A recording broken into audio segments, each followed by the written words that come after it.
It actually makes me think of this quote by this really brilliant writer and artist, Harmony Holiday. And she was talking about AI, and she says, improvisation is all that will distinguish humans from AI soon, with jazz sensibilities creating, reaching new heights of usefulness in this war of the hearts.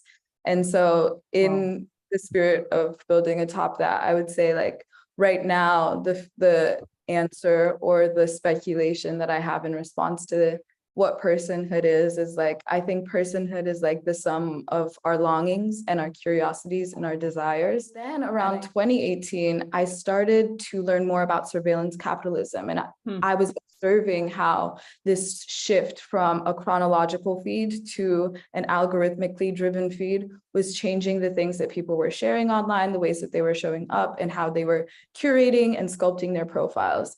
And around that time, there was this shift to a personal branding, a note, this kind of culture of the person becoming the product. And I found it really interesting in Indra's talk when she was speaking about our needs met by buying things and the growth economy in that way. And I've observed that social media has turned that into us getting our needs met by selling ourselves, by selling our soft power, by selling our personalities, our relationships, and turning kind of these interpersonal networks into a terrain of currency. And that's because of automation, and that's because of algorithms that have consciously and subconsciously programmed us to have an image of what is most valuable about us socially, politically, in terms of desirability as well. And it's really, really sinister, because I think about Jaron Lanier and how he talks about social media not as social media, but as a behavioral modification empire. And that to me is the framework of what this shift towards algorithms and this automation infrastructure really is our behaviors being modified without our awareness. I think, the fact that a course like this exists, I think there is this kind of emergent discourse about whoa, where's our agency? What is the human component here? But I think we're so enmeshed in this kind of algorithmically programmed landscape that it can be very, very difficult to parse out what is us and what is conditioned. And you said to me that a really interesting question to ask is, what is personhood in the digital age? So maybe we move to that now, given where we are in the conversation. It actually makes me think of this quote by this really brilliant writer and artist, Harmony Holiday. And she was talking about AI, and she says, improvisation is all that will distinguish humans from AI soon, with jazz sensibilities creating, reaching new heights of usefulness in this war of the hearts.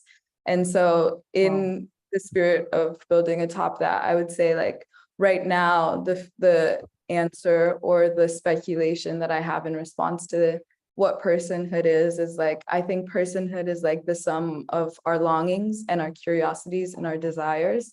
And I think that's what makes this question of digital personhood very, complex, is not being able to delineate what is our desire versus what is our user profile, what is the algorithm versus what is our desire. And I think within my own practice, that's why I really like looking at love as a technology, love as a compass, and thinking about love as something that's more than just an emotion, but something that is actually a propelling force that brings us closer to understanding our desires for ourselves and the world around us. And I think of my personhood as the sum of my connections to people, and not connections in the sense of network usefulness, but connections in the sense of this is the fabric of kinship that makes life survivable for me. And I think part of that also is because I think Indigenous worldviews, one, are very central to my work as a theorist, but also just as a person. And within these worldviews, there's a very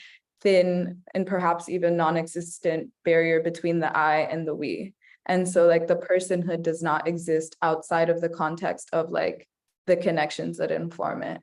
So I love the framing, and I'm thinking about what you said earlier about the ways in which social platforms create a currency out of our relationships.